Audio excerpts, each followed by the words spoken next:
Okay, ladies and gentlemen, we've come to the end of our financial statements. We've prepared them all, but now we want to do a bit of analysis, rudimentary analysis, just to get a feel for how this company did and just to make sure we understand what we've in fact done. We prepared an income statement. That was our summary of revenues and expenses. Revenues minus expenses equals net income. It's interesting to note I got messier as I went here. Next, we did our statement of retained earnings, a little bit sloppier. That summarizes the way retained earnings changes throughout the year and the increase in retained earnings in this case. And finally, we prepared a balance sheet. And this is, I apologize for the mess, but I think we made our point here. It summarized our assets, our liabilities, and our shareholders' equity, and it confirmed that assets equals liabilities plus shareholders' equity. And you can see at the bottom line, total assets of 154 equals total liabilities and shareholders' equity of 154. Now again, if your instructor is a stickler for formatting, you're going to have to write out all the words, and there might be some odds and ends that are different, but the big picture stuff should be the same regardless of who your instructor is. Okay, let's do a bit of analysis. So again, the income statement tells us, did we make any money? And the answer is yeah. This company made 59 grand this year. This is the first place I look when I look at financial statements. Now you might say, oh, 59 grand, that's great. Well, we don't know if it's great. The only thing we know is they made $59,000 this year. It's very unusual if you're analyzing a company and figuring out how they did to look at only 1 year. If my company makes 59 grand in a year, that's a great thing. If Microsoft makes $59,000 this year, people are going to be jumping out of buildings on Wall Street. That's such a terrible year. They make in the billions. If they made only $59,000, what a disaster. So it depends on the company, and it depends on the trend that the company's been on over time. That said, all we can say about this company is it was a profitable year. They didn't lose money. Statement of retained earnings shows how retained earnings changed. We started with 104 grand. We earned 59 grand, so we had up to 163,000 in retained earnings, but we gave out $43,000 in dividends. Again, dividends are not a bad thing. They make our retained earnings go down, but they're not a bad thing. The final statement is the balance sheet. It summarizes assets, liabilities, and shareholders' equity, and summarizes the financial position of the company.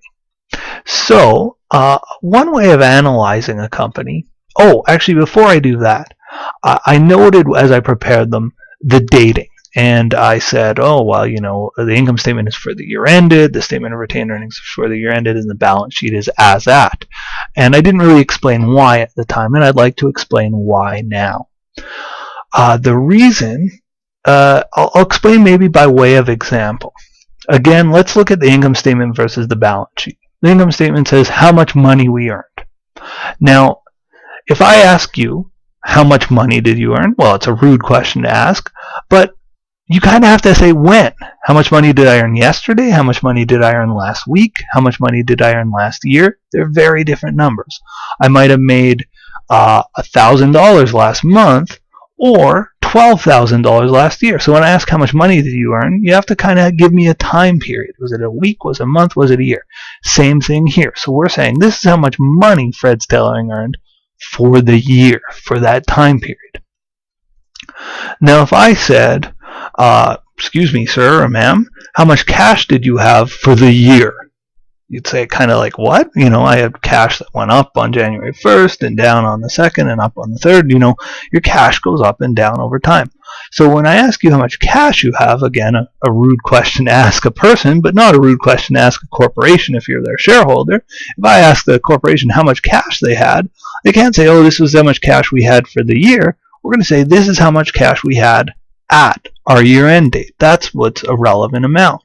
So again, it makes sense to say how much money did you earn for the year. It makes sense to say how much cash did you have on a specific date. So balance sheet items are all on a specific date.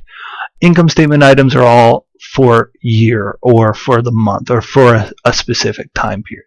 So that's why we date the statements in the way that we do. A final note before I get on to the last question here.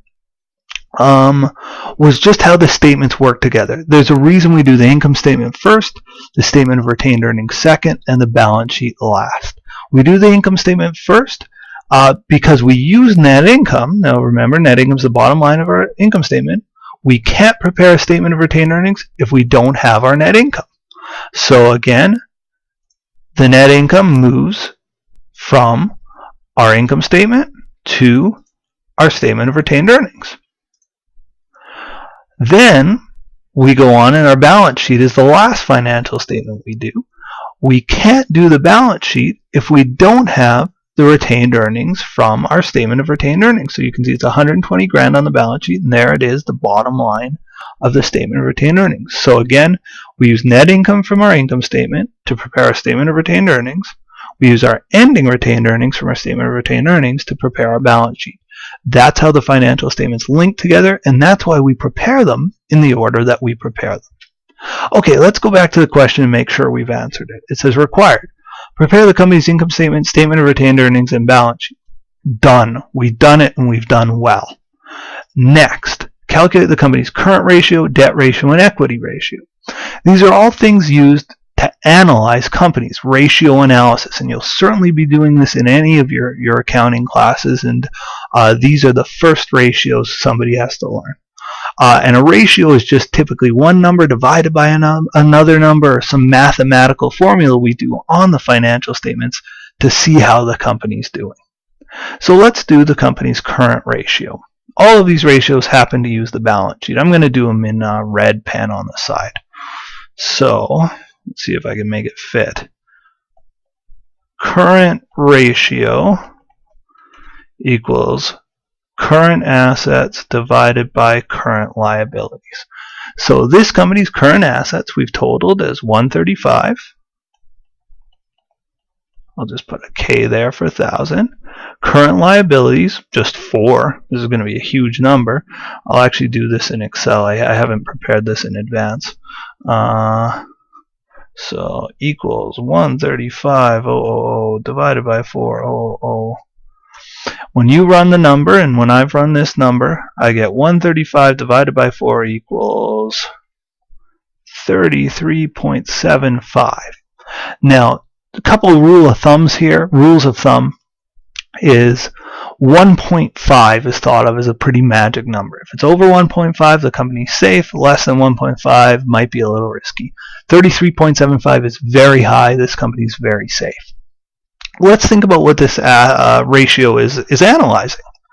Current assets divided by current liabilities. Current assets are all of our short-term assets, and current liabilities are those debts that are coming due within the next year. So basically, and I should make sure I'm dividing by 4K, basically what we're saying here is, do we have enough assets to pay our bills? Do I have enough money right now to pay the bills that are going to come due? And the rule of thumb is I need to have 1.5 times the current assets at the ready to pay off any of the current liabilities that are coming due. This company has 33.75 times, and you can see they have way more than enough cash to pay off all their bills. They're in a very comfortable, very safe financial position.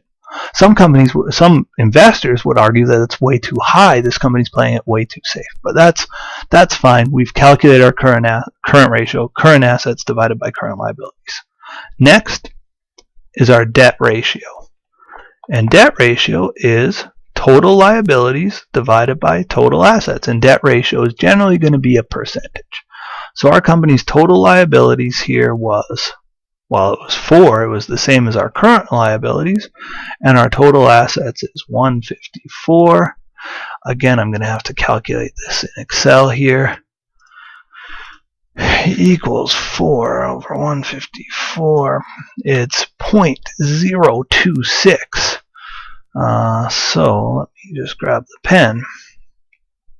Equals 0.026 or 2.6%.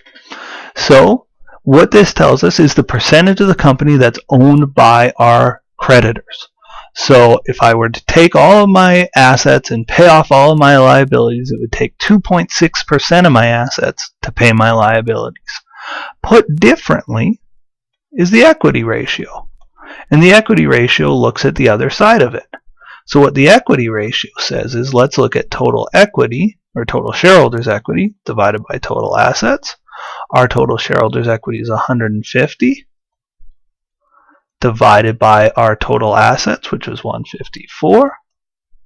Sorry, my writing deteriorates as the question goes on. And what you're going to find there is a ratio of 0.974, or 97.4%.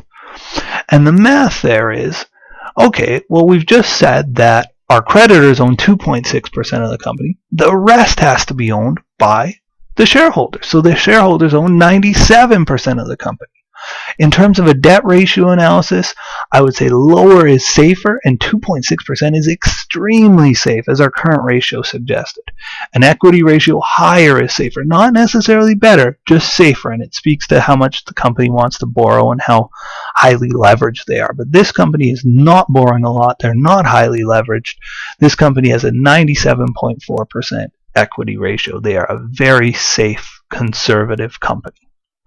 Alright, so we've done a bit of financial statement analysis, we've done financial statement preparation. I hope that you're more comfortable looking at and using financial statements. Future videos I might get into some more complex versions of financial statements, but this should be a good foot in the door. I hope you've enjoyed it. Please let me know. Feel free to comment and thumbs up the video if you like them. Alright, take care.